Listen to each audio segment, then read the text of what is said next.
Oh, 998, 999, 1,000. Hey, so I have been a proponent of home gyms since I started my fitness journey. And over the years, I've accumulated some tips and tricks, hacks, if you will, on how to save money and still get a great experience at home. A lot of these, in fact, pretty much all of them, can be found at your local Home Depot. So without further ado, let's get into them. Tip number 1, pipe insulation. You can find these in the plumbing section. I use these cut up into whatever size I want as a cheap version of a fat grip. So I cut these up and put them on my pull-up bar just to expand the rather rough and small 1-inch diameter bar there. You can also use them as padding if you don't want. If you don't want to buy something like this for padding when you're squatting, you can cut up a piece, put this on your barbell for that purpose, or just to expand the grip size on anything that you could wrap this around. This next tip is a 2-for-1. First, we have these eye bolts. A couple dollars for this and a washer and a nut. So that, depending on your hole spacing here, you can pop this in, washer in the back, thread the nut, and now you've got various anchor points. I've got a few of these around my cage. Followed by the second tip, carabiners. These things are probably $1, 50 cents, something like that. Usually sell them like a bucket at Home Depot. Go look where they do the key duplicates, you'll find them there likely. If you have stuff like resistance bands, make for quick connections. There's that, alternatively. Attachments you'll buy typically come with carabiners, but sometimes they're rather small. So this will make for good storage. But when your attachments come with really tiny ones, they're kind of shitty, you can upgrade them for $1. Look at that. Okay, next. Down here. Hello. So, rubber flooring. From everything that I've seen online, despite the prices you might find per square foot on your rubber flooring, rubber tile options, it usually goes overboard when you have to pay for shipping. So unless you can find a Tractor Supply nearby for horse stall mats, or you have tiles in stock somewhere, or you're buying them secondhand, buying these new online and shipping them from anywhere, even Amazon, is gonna make the price ridiculous at the end of the day. The hack that I have for you is that Home Depot sells these tiles and allows you to ship them to the store, a local Home Depot, for free.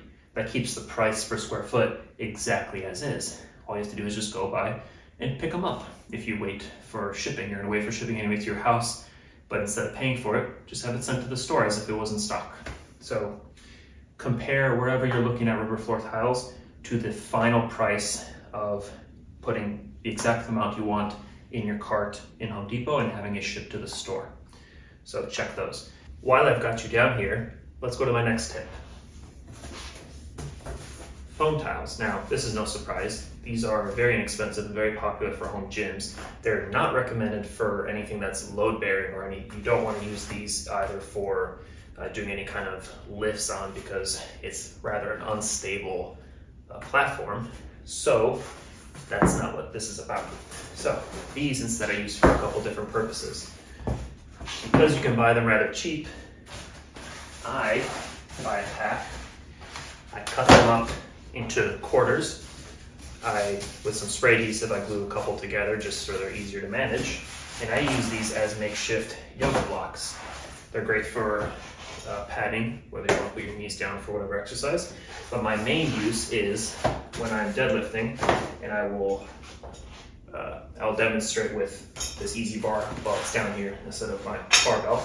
But I will lift up a weight if I don't have it. Currently, I don't have a large 45-pound plate in my arsenal. But even if I did, or I'm just using different plates of varying sizes, if I want to change the height at which my bar is raised and starting, I can use these. I can remove them if I want to go lower. And they also double for a nice landing zone, so you're not hitting something a lot tougher. Additionally, and this is just me, sometimes I'm doing stretching or groundwork, and these rubber floors are nice and all, shock absorbent, but they're still rather tough. If you want to save your tailbone and your joints, You want something softer to do your floor work on. Rather than using a yoga mat, which you have to roll and unroll every time, and it's not breathing when it's rolled up, I just use these two, link them together real quick. And I've got this nice mat, and it actually fits rather nicely right here when I'm doing groundwork. And then when I'm done, quickly out of the way. Cool. Inexpensive way to get a nice padded mat that you can move, some yoga blocks that are pretty versatile for various purposes. There we go, let's move on.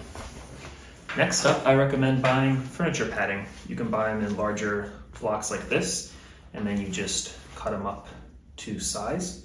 They have adhesive, They have adhesive backs, so it's really easy to pick your surface like these J-cups and then attach them in place. Therefore, you reduce the metal on metal contact, therefore preserving the finish on both your rack, J-cup, and your bar for a little bit longer. Reduces the noise, comes for a softer re-racking. Easy.